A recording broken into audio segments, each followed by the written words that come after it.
Greetings everyone. यहाँ हम लोग कॉरपोरेट अकाउंटिंग का आरयू का क्वेश्चन पेपर देख रहे हैं और उसका सॉल्यूशन भी हम लोग देखेंगे। चलिए स्टार्ट करते हैं। तो ये क्वेश्चन है रांची यूनिवर्सिटी का 2020 और 23 बैच के लिए जो कॉरपोरेट अकाउंटिंग का क्वेश्चंस था। चलिए स्टार्ट करते हैं। पहला प्रैक्टिकल क्वेश्चन मेनली हम लोग देखेंगे। तो पहला प्रैक्टिकल क्वेश्चन है ग्रुप बी में क्वेश्चन नंबर 3। ठीक है, ये शेयर से रिलेटेड क्वेश्चन है जिसमें शेयर इशू हो रहा है, फिर फोरफीट भी हो रहा है और फिर रीइशू भी हो रहा है। ठीक है, तो एक बार क्वेश्चन समझते हैं फिर इसका सॉल्यूशन भी देखेंगे। ठीक है, ये पर्पस इसका ये है कि एग्ज़ाम देने से पहले अगर हम प्रीवियस ईयर का देख लें तो एक क्विक रिमाइंडर हो जाता है और प्रैक्टिस भी हो जाता है एग्ज़ाम के लिए। ठीक है, तो चलिए स्टार्ट करते हैं। धनबाद लिमिटेड रजिस्टर हुई है विथ कैपिटल ऑफ ₹7 लाख। ठीक है, ऑथराइज्ड कैपिटल है मतलब डिवाइडेड इनटू 70,000 इक्विटी शेयर्स। तो इक्विटी शेयर्स है इस क्वेश्चन में। ठीक है, और ऑफ ₹10 ईच। इफ़, ठीक है, इफ़ गलती से आ गया है यहाँ पे इट होना चाहिए। It offer to 60,000 equity shares to the public at par payable as ₹3 on application, 2 on allotment, ₹3 on first call और फाइनल कॉल पे है ₹2। ठीक है, फिर आगे बताया गया है company received all the money with the exception of first and final call on 3,000 shares. ठीक है, तो बस 3,000 शेयर पे फर्स्ट एंड फाइनल कॉल नहीं मिला है। और फिर बोर्ड ऑफ डायरेक्टर्स डिसाइड करते हैं कि वो फोरफीट कर लेंगे, इन शेयर्स को जब्त कर लेंगे after completing the required legal formalities.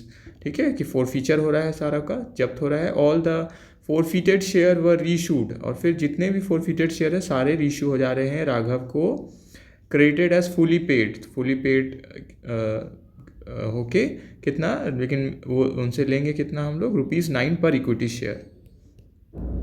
ठीक है, फिर लिखा हुआ है pass the journal entries for the above transactions. ठीक है, तो हम लोग को जर्नल एंट्रीज पास करना है। तो यहाँ पे हम लोग देख रहे हैं कि ये इशू भी है इसमें। ठीक है, फोरफीचर भी है और फिर री इशू भी है, तीनों चीज़ इसमें आया हुआ है। ठीक है, तो हम लोग अब इसको सॉल्व करते हैं।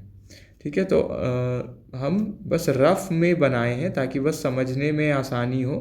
ठीक है, तो एक्चुअली में जब बनेगा वो पूरा फॉर्मेट में बनेगा। ठीक है, तो जो आप बनाएंगे date, particulars, LF, debit amount, credit amount, ठीक है, journal entries in the books of, ठीक है, ये पूरा आपको मतलब पूरा फॉर्मेट में देना है। यहाँ बस हम बस एंट्रीज के ऊपर फोकस कर रहे हैं, इसीलिए पूरा कॉलम और पर्टिकुलर फॉर्मेट में ये हम पेश नहीं कर रहे हैं। ठीक है, ठीक है, चलिए तो देखिए सबसे पहला जब इशू हुआ, ठीक है, तो 60,000 इशू हुआ है, तो bank account debit to equity share application होना चाहिए, क्योंकि अभी हमने देखा क्वेश्चन में कि इक्विटी शेयर्स है ना, तो सब जगह जहाँ भी है यहाँ पे हम शेयर लिखे हैं सबके आगे आपको इक्विटी लगा लेना है। ठीक है, तो क्वेश्चन में हम लोग ध्यान देंगे कौन सा शेयर है। अगर लिखा हुआ इक्विटी शेयर तो हम लोग को इक्विटी शेयर वर्ड यूज़ करना है, प्रेफरेंस शेयर है तो प्रेफरेंस शेयर वर्ड यूज़ करना है। कुछ नहीं दिया हुआ है तो हम लोग भी शेयर बस यूज़ कर सकते हैं क्योंकि स्पेसिफाइड नहीं है। ठीक है,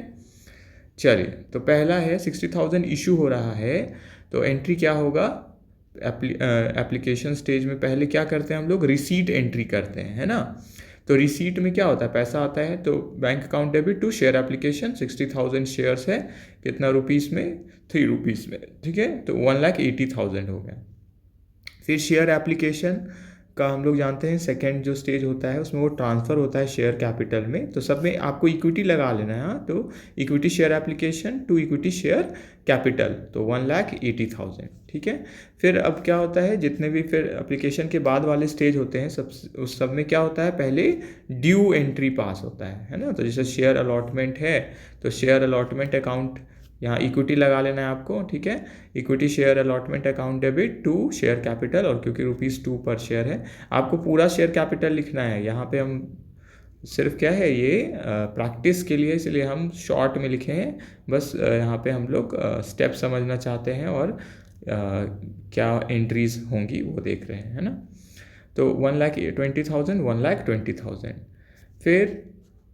फिर हम लोग क्या करते हैं, इसको हम लोग पास कर देते हैं, हम लोग शेयर कैपिटल में भेज देते हैं। ठीक है, तो इसका एंट्री हम बगल में ही कर दिए, bank account debit to equity share allotment account. ठीक है, तो सबसे पहले क्या होता है, एप्लीकेशन के बाद वाला जितना भी एंट्री होता है, जैसे allotment, first call, second call, final call तक, पहले ड्यू होता है और फिर हम लोग क्या करते हैं, इसका पैसा रिसीव करते हैं। जबकि एप्लीकेशन में सबसे पहले क्या था, एप्लीकेशन में सबसे पहले क्या होता है, पहले रिसीट होता है, क्योंकि कितने लोग एप्लीकेशन लिए हैं वो उस पर डिपेंड करता है, इसलिए पहले रिसीट आता है और फिर हम लोग बाद में उसको ट्रांसफ़र कर देते हैं किसमें, शेयर कैपिटल में। ठीक है, तो एप्लीकेशन में पहले रिसीट है और फिर ट्रांसफ़र एंट्री होता है। ठीक है, चलिए, तो फर्स्ट कॉल का भी फिर इसी तरह हम लोग क्या करेंगे, हम लोग बस ड्यू करेंगे इसको, तो यहाँ पहले ड्यू एंट्री आ गया।